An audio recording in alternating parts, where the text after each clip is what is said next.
NEET 2026 के लिए prepare कर तो क्या जवाब दोगे अपने माँ बाप को? गायब हो जाओ, ऐसी तैयारी करो, अपने नाम के आगे डॉक्टर लगा के आना, रामबाण स्ट्रैटेजी।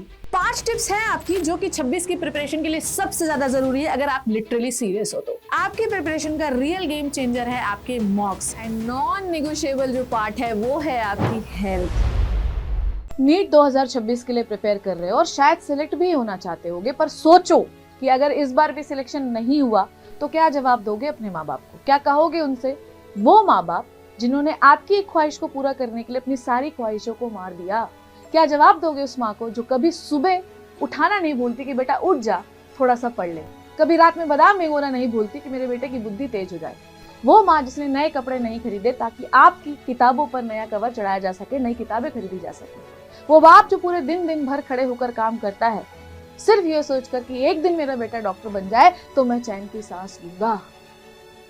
और तुम क्या कर रहे हो यार? रील पे रील, वीडियो पे वीडियो स्क्रॉल किए जा रहे हो, टॉपर्स की स्ट्रैटेजी देख रहे हो, टाइम टेबल बनाते फाड़ते हो, पर कभी उसको फॉलो भी करते हो? टॉपर बनने की इच्छा है पर उसके जैसे मेहनत नहीं करना चाहते हो। कैसे होगा ये सब? कैसे करोगे क्वालिफाइड नीट 2026 को? कभी सोचा है तुमने? तो बस समय आ चुका है बच्चों, समय आ चुका है, आपके दरवाजे पर दस्तक दे रहा है। गायब हो जाओ और गायब मोड में कंपैरिजन करना छोड़ दो और ऐसी प्रिपरेशन करो, ऐसी तैयारी करो कि जब वापस आओ ना तो सिलेक्ट होकर ही आना, अपने नाम के आगे डॉक्टर लगा के आना, ताकि माँ बाप की जो छाती है वो चौड़ी हो जाए और कहे मेरा बेटा या बेटी डॉक्टर है। पर होगा कैसे ये? कैसे होगा ये? तो सुनो, अगर आयुष कर सकता है तो तुम भी कर सकते हो। 2024 में उसे कोई सीट नहीं मिली 498 मार्क्स लाने के बावजूद, और 2025 में उसे एम्स जोधपुर की सीट अलॉट हुई। कैसे हुई होगी? क्योंकि उसके पास थी एक रामबाण स्ट्रैटेजी जो कि मैंने उसे दी थी और आज मैं आपके सामने वो रिवील करने वाली हूँ। मेरा नाम है Shipra Tiwari and I have done my PhD from AIIMS Bhopal. 13 साल के एक्सपीरियंस के बाद मैंने आप लोगों के लिए एक प्लान निकाला है, एक निचोड़ निकाला है, और गारंटी मानो कि अगर तुमने उसको फॉलो कर लिया तो बायोलॉजी में 360 नंबर लाने से कोई तुम्हें रोक नहीं सकता है। तो क्या तुम तैयार हो? 5 टिप्स हैं आपकी जो कि 26 की प्रिपरेशन के लिए सबसे ज्यादा जरूरी है अगर आप लिटरली सीरियस हो तो।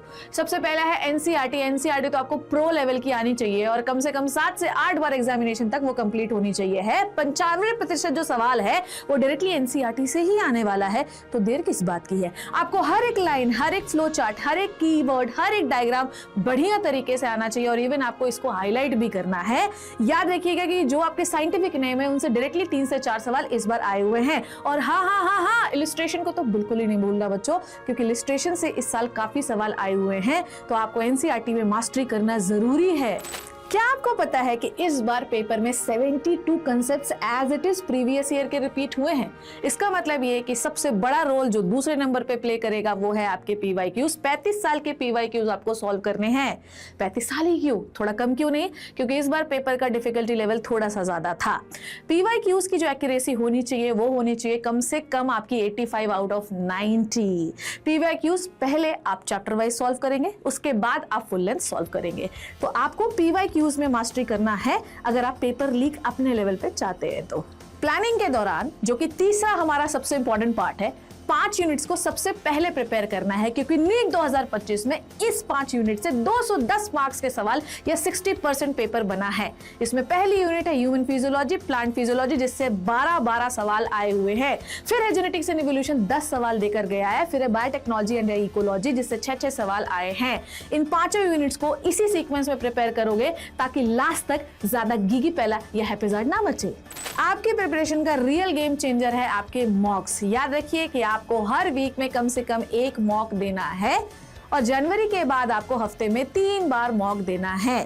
आपका एक्यूरेसी लेवल बायोलॉजी के लिए कम से कम होना चाहिए 85 आउट ऑफ 90 और आपके पास होनी चाहिए एक एरर बुक कि अगर आपने मॉक में कोई गलती की है तो उसमें नोट डाउन करिए और संडे को उन्हीं टॉपिक्स को रिवाइज करिए। और इसी तरीके से मॉक में मास्टरी करते हुए आपको समझ में आएगा कि मई में जो आपका पेपर होने वाला है वो बिल्कुल वैसा ही है जो आप रोज सॉल्व करते आए हैं।